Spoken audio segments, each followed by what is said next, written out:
This short video tutorial explains how to link components between the different share classes of a product presented on Finlens, so that when you update or modify a component in a share class, it will be updated in all the share classes.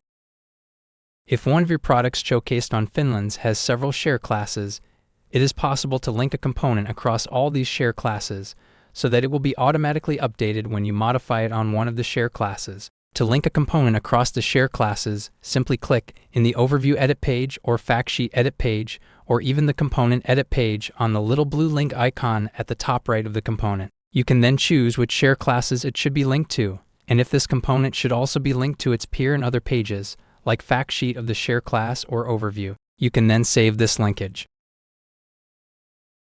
Let us have a look at a concrete example.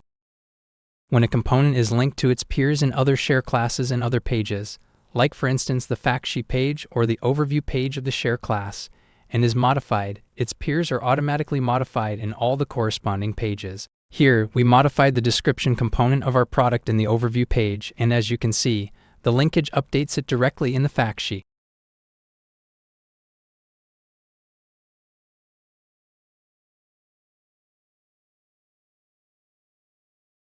Thank you for watching our short explanatory video on how to link components across share classes. We trust that you found it helpful and informative. Please note that to access this subsection within the admin area, you must have admin or product manager rights. If you have any questions, please don't hesitate to contact us.